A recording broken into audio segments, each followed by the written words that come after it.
നമസ്കാരം. Nice TV വാർത്തകളിലേക്ക് സ്വാഗതം. പ്രധാന വാർത്തകൾ. പെട്രോൾ പമ്പുകളും കടകളും അടച്ചിട്ട് നാളെ പ്രതിഷേധം. കുന്നംകുളം നഗരത്തിലെ കെട്ടിടത്തിന് മുകളിലുള്ള ഫ്ലെക്സ് ബോർഡിന് തീപിടിച്ചു. മലബാർ സഹോദര സുറിയാനി സഭയുടെ സ്ഥാപക പിതാവ് കാട്ടുമങ്ങാട്ട് പരിശുദ്ധ അബ്രഹാം മാർ കൂറിലോസ് ബാവായുടെ 215-ാം ഓർമ്മ പെരുന്നാൾ സമാപിച്ചു. മാനസിക രോഗത്തിന് അടിമപ്പെട്ട 3 പെൺമക്കളുള്ള കുടുംബം സുമനസുകളുടെ സഹായം തേടുന്നു. വിധവാ ക്ഷേമ സംഘത്തിന്റെ കക്കാട് തിരുത്തിക്കാട് യൂണിറ്റുകളുടെ സമ്മേളനം നടന്നു. വാർത്തകൾ വിശദമായി. പെട്രോൾ പമ്പുകളും കടകളും അടച്ചിട്ട് നാളെ പ്രതിഷേധം.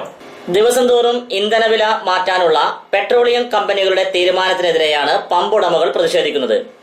ദിനംപ്രതി ഉണ്ടാകുന്ന വില വ്യത്യാസത്തിലെ അപാകതകൾ പരിഹരിക്കുക, സുതാര്യത ഉറപ്പുവരുത്തുക, കുറഞ്ഞ വിൽപ്പനയുള്ള ഡീലർമാർക്ക് പ്രത്യേക പാക്കേജ് അനുവദിക്കുക, കാലഹരണപ്പെട്ട MDG ഉപേക്ഷിക്കുക, ഡീലർ കമ്മീഷൻ വർദ്ധിപ്പിക്കുക, അപൂർവ ചന്ദ്ര കമ്മിറ്റി റിപ്പോർട്ട് ഉടൻ നടപ്പിലാക്കുക, ഏകപക്ഷീയമായ ഡീലർഷിപ്പ് എഗ്രിമെന്റ് തിരുത്തൽ വരുത്തുക, മാനദണ്ഡങ്ങൾ പാലിക്കാതെ പുതിയ പമ്പുകൾ തുടങ്ങുവാനുള്ള നീക്കം ഉപേക്ഷിക്കുക എന്നീ ആവശ്യങ്ങൾ ഉന്നയിച്ചാണ് പെട്രോൾ പമ്പ് ഉടമകൾ 24 മണിക്കൂർ പമ്പുകൾ അടച്ചിടുന്നത്. കേരളത്തിലെ കടകമ്പോളങ്ങളും നാളെ അടച്ചിടുകയാണ്. GST നടപ്പിലാക്കിയതിലെ അപാകതകൾ പരിഹരിക്കണമെന്നാവശ്യപ്പെട്ടാണ് കേരളത്തിലെ വ്യാപാരി സമൂഹം പണിമുടക്കുന്നത്. GST നികുതി രേഖപ്പെടുത്തിക്കൊണ്ടുള്ള പുതിയ സ്റ്റോക്ക് എത്തുന്നതുവരെ വ്യാപാരികൾ ചരക്ക് വാങ്ങുന്നത് നിർത്തിവച്ചിരിക്കുകയാണ്. കുന്നംകുളം നഗരത്തിലെ കെട്ടിടത്തിന് മുകളിലുള്ള ഫ്ലെക്സ് ബോർഡിന് തീപിടിച്ചു. കുന്നംകുളം ബസ് സ്റ്റാൻഡ് മുൻവശത്തെ വസ്ത്ര വ്യാപാര സ്ഥാപനം സ്ഥിതി ചെയ്യുന്ന കെട്ടിടത്തിന് മുകളിൽ സ്വകാര്യ പരസ്യ ഏജൻസി സ്ഥാപിച്ച ഫ്ലെക്സ് ബോർഡ് തീപിടിച്ച് കത്തിനശിച്ചു. ഇന്ന് ഉച്ചയ്ക്കുണ്ടായ തീപിടുത്തം നഗരത്തിൽ പരിഭ്രാന്തി പരത്തി. കാറ്റിൽ കീറി നശിച്ച ഫ്ലെക്സ് ബോർഡ് മാറ്റി സ്ഥാപിക്കാൻ ഗ്യാസ് കട്ടർ ഉപയോഗിക്കുന്നതിനിടെ തീപ്പൊരികൾ വീണാണ് പ്ലാസ്റ്റിക് ഷീറ്റിന് തീപിടിച്ചത്.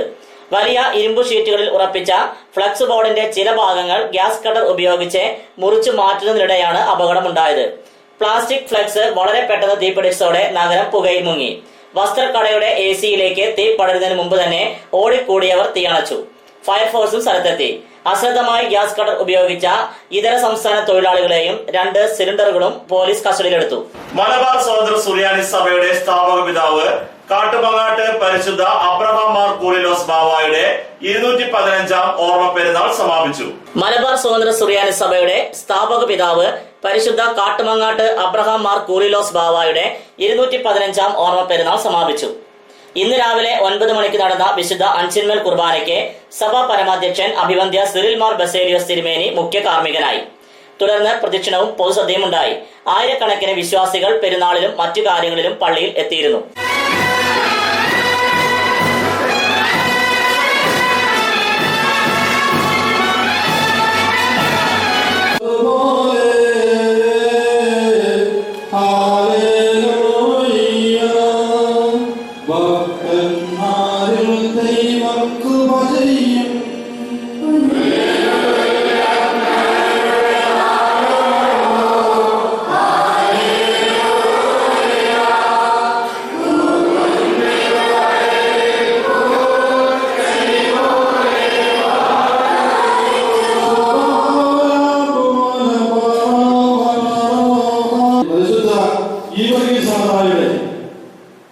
അസ്ഥി സ്ഥാപിച്ചുകൊണ്ടാണ് ഈ തോമസ് സ്ഥാപിച്ചുകൊണ്ടാണ് കാട്ടുമങ്ങാട്ട് ബാബ ഈ ദേവാലയം പണിതിട്ടുള്ളത്.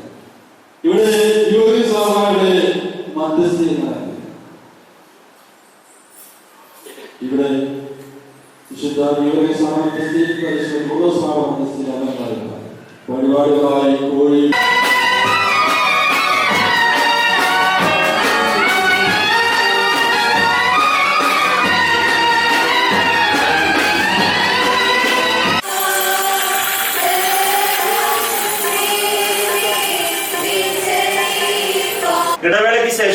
വാർത്തകൾ തുടരും.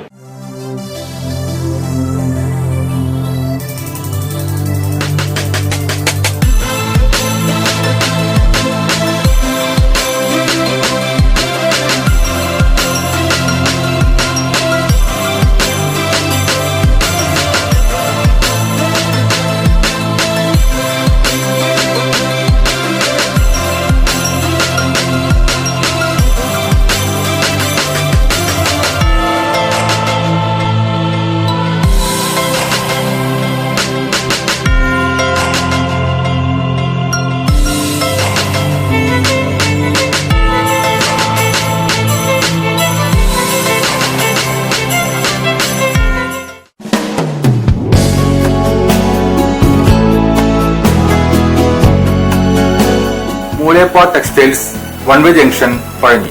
6 പതിറ്റാണ്ട് പ്രവർത്തന പാരമ്പര്യമുള്ള മൂലേപ്പ ടെക്സ്റ്റൈൽസിൽ ലേഡീസ്, ജെന്റ്സ്, കിഡ്സ് എന്നിവർക്കായുള്ള തുണിത്തരങ്ങളുടെ വിപുലമായ ശേഖരം ഒരുക്കിയിരിക്കുന്നു. Cap top, velvet frocks, gown frocks, pan America, MCR, Ramraj, Angel form എന്നീ കമ്പനികളുടെ തുണിത്തരങ്ങളും ലഭ്യമാണ്. മൂലേപ്പ ടെക്സ്റ്റൈൽസ് വൺവേ ജംഗ്ഷൻ പഴഞ്ഞി.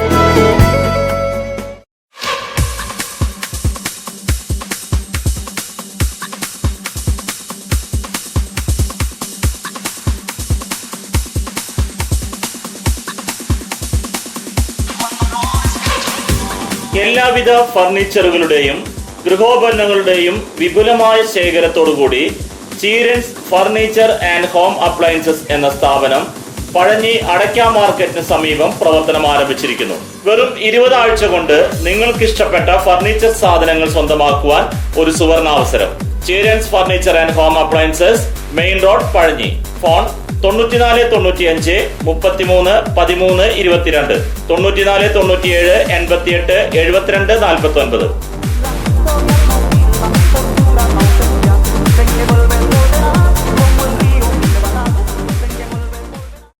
ജോലിയിൽ എത്ര ടെൻഷൻ ഉണ്ടെങ്കിലും ശരി, മൈൻഡ് റിലാക്സ് ആയിരിക്കുന്നതിന് ഞാൻ എപ്പോഴും യൂസ് ചെയ്യുന്നത് റോജാപ്പാക്ക് മാത്രമാണ്.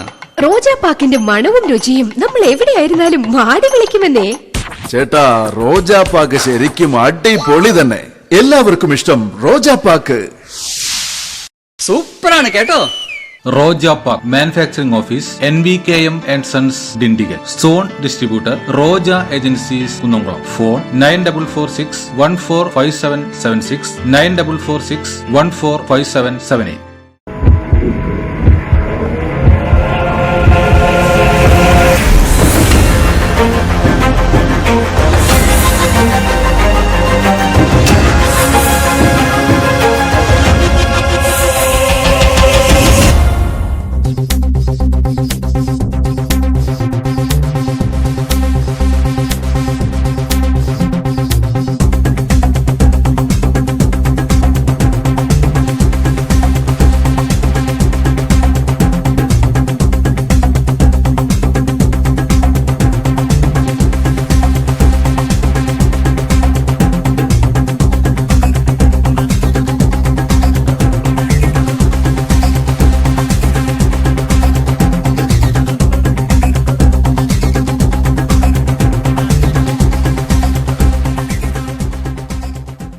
വാർത്തകൾ തുടരുന്നു. മാനസിക രോഗത്തിന് അടിമപ്പെട്ട 3 പെൺമക്കളുള്ള കുടുംബം സുമനസുകളുടെ സഹായം തേടുന്നു. ആഘോഷങ്ങളും ആർഭാടങ്ങളും നാടുനീളെ നടക്കുമ്പോഴും ജീവിതം മുന്നോട്ട് നയിക്കാൻ കഴിയാതെ മാനസിക അസുഖത്തിന് അടിമപ്പെട്ട ഒരു കുടുംബം സഹായം തേടുന്നു. അച്ഛനും അമ്മയും 3 പെൺമക്കളും അടങ്ങുന്ന കുടുംബത്തിന്റെ ജീവിതം ആരെയും നൊമ്പരപ്പെടുത്തുന്നതാണ്. കടവലൂർ പഞ്ചായത്തിലെ 6ാം വാർഡ് കൊരട്ടിക്കര ക്ഷേത്രം റോഡിൽ താമസിക്കുന്ന കണ്ടിരുത്തി വിജയന്റെ കുടുംബമാണ് മാനസിക രോഗത്തിന് അടിമപ്പെട്ട് ഭാവി ജീവിതം എന്തെന്നറിയാതെ കഴിഞ്ഞുകൂടുന്നത്. ഹൃദയത്തിന്റെ വാൾവ് 45% ദ്രവിച്ച് മാസം തോറും 3000 രൂപയോളം വില വരുന്ന മരുന്നുകൾ കഴിജീവിക്കുന്ന വിജയൻ അപസ്മാര രോഗത്തോടൊപ്പം രാത്രി കാഴ്ചശക്തി നഷ്ടപ്പെടുന്ന രോഗം പിടിപെട്ട ഭാര്യ നളിനി, കടുത്ത മാനസിക രോഗത്തിന് അടിമപ്പെട്ട മക്കളായ വിനീത, വിനീഷ, വന്ദന ഇവരടങ്ങുന്ന കുടുംബമാണ് സഹായം തേടുന്നത്. 7 വർഷം ഗൾഫിൽ ദുബായിൽ ജോലി ചെയ്തിരുന്ന വിജയൻ ഹൃദയ സംബന്ധമായ അസുഖത്തെ തുടർന്ന് 2009 നാട്ടിൽ തിരിച്ചെത്തി. ഗൾഫിലെ സമ്പാദ്യം കൊണ്ട് 30 സെന്റ് സ്ഥലം വാങ്ങി വീട് വെച്ചിരുന്നു. ഭാരമേറിയ ജോലികൾ ചെയ്യണമെങ്കിൽ ലക്ഷങ്ങൾ ചിലവഴിച്ച് ഹൃദയ വാൽവ് മാറ്റിവെക്കണം. പണമില്ലാത്തതിനാൽ ദിവസം 300 രൂപ ചെലവഴിച്ച് വാങ്ങിക്കുടിക്കുന്ന മരുന്നുകളുടെ ബലത്തിൽ വിജയൻ തളരാതെ നിൽക്കുന്നു. വീട്ടുപറമ്പിൽ നിന്ന് ലഭിക്കുന്ന നാളികേരവും അടയ്ക്കയും വിറ്റ് സ്വന്തം അസുഖത്തിനുള്ള മരുന്നുകൾ വാങ്ങിക്കുന്നു. ഇതിനിടെയാണ് ഭാര്യയ്ക്കും പെൺമക്കൾക്കും അസുഖങ്ങൾ ആരംഭിച്ചത്. ഭാര്യ നളിനിക്ക് ഇടയ്ക്കിടെയുണ്ടാകുന്ന അപസ്മാര രോഗത്തിന്റെ ഫലമായി കടുത്ത വിഷാദ രോഗം പിടിപെട്ടു. ഇതിനു പുറമെ രാത്രി കാഴ്ചയും നഷ്ടപ്പെട്ടു. ശരീരത്തിൽ വിട്ടുമാറാത്ത ചൊറിയും നളിനിയെ നിത്യരോഗിയാക്കി. 7ാം ക്ലാസ് വരെ പഠിച്ച മൂത്ത മകൾ വിനീതയ്ക്കാണ് മാനസിക രോഗം ആദ്യം പിടിപെട്ടത്. 7 വർഷമായി അസുഖം തുടരുന്നു. ചില സമയങ്ങളിൽ രോഗം മൂർച്ഛിക്കുമ്പോൾ അക്രമവാസനയും പ്രകടിപ്പിക്കാറുണ്ട്. ചില ഘട്ടങ്ങളിൽ അച്ഛൻ വിജയനെ തന്നെ വിനീത ആക്രമിക്കാറുണ്ട്. ഒരു പനി വന്നാണ് 2ാമത്തെ മകളായ വിനീഷ മാനസിക രോഗിയായത്. ഒരു ദിവസം മാത്രമാണ് വിനീഷ സ്കൂളിൽ പോയിട്ടുള്ളത്. വെയിൽ കൊണ്ടാൽ ശരീരം തളർന്നു പോകുന്ന ഇളയ മകൾ വന്ദന SSLC 4A+ പാസ്സായെങ്കിലും മാനസിക രോഗത്തിന് അടിമപ്പെട്ട് വിദ്യാഭ്യാസം നിർത്തി. കുന്നംകുളം ചിറളയൽ ഗേൾസ് ഹൈസ്കൂളിൽ പഠിക്കുമ്പോൾ ബസ്സിൽ കയറുവാൻ റോഡ് മുറിച്ച് കടക്കുന്നതിനിടെ ബൈക്ക് ഇടിച്ചതിനെ തുടർന്നുള്ള ഷോക്കിൽ നിന്നാണ് ശാരീരിക തളർച്ച രോഗം പിടിപെട്ടത്. കൈകൾ വിറയ്ക്കുന്ന വന്ദന പരസഹായത്തോടെയാണ് SSLC പരീക്ഷ എഴുതിയത്. +1 ഇതേ സ്കൂളിൽ സീറ്റ് കിട്ടാതെ വന്നതോടെ പഠനവും നിലച്ചു. ഭാര്യയ്ക്കും 3 പെൺമക്കൾക്കും മാസത്തിൽ 3000 രൂപയുടെ മരുന്നുകൾ വേണം. അച്ഛൻ വിജയൻ ചില സമയങ്ങളിൽ സ്വന്തം രോഗത്തിനുള്ള മരുന്ന് വാങ്ങാതെ ലാഭിക്കുന്ന തുക കൂട്ടിവെച്ചാണ് ഭാര്യയ്ക്കും മക്കൾക്കുമുള്ള മരുന്നുകൾ വാങ്ങാറുള്ളത്. വീട്ടിൽ 5 പേരുടെയും വിശപ്പകറ്റാൻ വഴി കാണാതെ വിജയൻ പലപ്പോഴും തളർന്നിരിക്കും. പഞ്ചായത്തിൽ നിന്നും ലഭിക്കുന്ന ചില സഹായങ്ങളും മുഖ്യമന്ത്രിയുടെ ജനസമ്പർക്ക പരിപാടിയിൽ ലഭിച്ച 40,000 രൂപയുമാണ് ആകെ ലഭിച്ച സഹായം. വീട്ടുപറമ്പിൽ നിന്നുള്ള നാളികേരവും അടയ്ക്കയും വേനലിൽ വരൾച്ചയെ തുടർന്ന് നിലച്ചു. സമീപം താമസിക്കുന്ന സൈനബയും വാർഡ് മെമ്പർ നിജിതയുമാണ് വല്ലപ്പോഴുമൊക്കെ ഈ കുടുംബത്തെ സഹായിക്കുന്നത്. അടച്ചിട്ട വീടിന് പുറത്ത് മറ്റൊരു ലോകമുണ്ടെന്നറിയാതെ വർഷങ്ങളോളമായി കഴിയുന്ന ഭാര്യയുടെയും പെൺമക്കളുടെയും മാനസിക രോഗവും വിജയന്റെ നിസ്സഹായാവസ്ഥയും ഈ കുടുംബത്തെ കടുത്ത ദാരിദ്ര്യത്തിലേക്കാണ് നയിക്കുന്നത്. ഉയർന്ന ജീവിതം നയിക്കുന്ന ബന്ധുക്കളാരും ഈ കുടുംബത്തിലേക്ക് തിരിഞ്ഞു നോക്കാറില്ല. വിധവാക്ഷേമ സംഘത്തിന്റെ കക്കാട് തിരുത്തിക്കാട് യൂണിറ്റുകളുടെ സമ്മേളനം നടന്നു. വിധവാക്ഷേമ സംഘം കക്കാട് തിരുത്തിക്കാട് യൂണിറ്റുകളുടെ ആഭിമുഖ്യത്തിൽ അംഗത്വ വിതരണവും കൺവെൻഷനും സംഘടിപ്പിച്ചു. കക്കാട് PWD ഗസ്റ്റ് ഹൌസിൽ നടന്ന ചടങ്ങ് Kunnamkulam police additional SI Igni Paul ഉദ്ഘാടനം ചെയ്തു. വിധവാക്ഷേമ സംഘം സംസ്ഥാന രക്ഷാധികാരി MD രാജീവ് അധ്യക്ഷനായിരുന്നു. കേരള ജനപക്ഷം സംസ്ഥാന കമ്മിറ്റി അംഗം ശ്രീ ചന്ദ്രൻ ഗുരുവായൂർ മുഖ്യ അതിഥിയായിരുന്നു. ശ്രീ കരീം പന്നിത്തടം, ശോഭന ചിറളയം, മുസ്താഖ് മുഹമ്മദ്, വിലാസിനി അർജുനൻ, ഷീബ തോമസ് എന്നിവർ പ്രസംഗിച്ചു. വിധവാക്ഷേമ സംഘം കക്കാട് മേഖലാ പ്രസിഡന്റ് ശാന്ത രാജൻ സ്വാഗതവും ശ്രീമതി കുമാരി നന്ദിയും പറഞ്ഞു. അറിയിപ്പ്. കാട്ടകമ്പൽ ഗ്രാമപഞ്ചായത്ത് 2017-18 വാർഷിക പദ്ധതിയിലെ വ്യക്തിഗത ഗുണഭോക്താക്കളെ തിരഞ്ഞെടുക്കുന്നതിനുള്ള അപേക്ഷാ ഫോമുകൾ പഞ്ചായത്ത് ഓഫീസിൽ നിന്നും അംഗനവാടികളിൽ നിന്നും ലഭിക്കുന്നതാണ്. പൂരിപ്പിച്ച അപേക്ഷാ ഫോമുകൾ 2017 ജൂലൈ 14 3 മണിക്ക് മുമ്പായി പഞ്ചായത്ത് ഓഫീസിൽ നൽകേണ്ടതാണ്. വിപണി. അടയ്ക്ക പുതിയത് 4270 രൂപ മുതൽ 4506 രൂപ വരെ. രണ്ടാം തരം 2950 രൂപ മുതൽ 3250 രൂപ വരെ. പ്രധാന വാർത്തകൾ ഒരിക്കൽ കൂടി. പെട്രോൾ പമ്പുകളും കടകളും അടച്ചിട്ട് നാളെ പ്രതിഷേധം. കുന്നംകുളം നഗരത്തിലെ കെട്ടിടത്തിന് മുകളിലുള്ള ഫ്ലെക്സ് ബോർഡിന് തീപിടിച്ചു. മലബാർ സ്വതന്ത്ര സുറിയാനി സഭയുടെ സ്ഥാപക പിതാവ് കാട്ടുമങ്ങാട്ട് പരിശുദ്ധ അബ്രഹാം മാർ കൂറിലോസ് ബാവായുടെ 215ാം ഓർമ്മ പെരുന്നാൾ സമാപിച്ചു. മാനസിക രോഗത്തിന് അടിമപ്പെട്ട 3 പെൺമക്കളുള്ള കുടുംബം സുമനസ്സുകളുടെ സഹായം തേടുന്നു. വിധവാക്ഷേമ സംഘത്തിന്റെ കക്കാട് തിരുത്തിക്കാട് യൂണിറ്റുകളുടെ സമ്മേളനം നടന്നു. ഇതോടെ ഈ വാർത്താ ബുള്ളറ്റിൻ പൂർണ്ണമാകുന്നു. നന്ദി.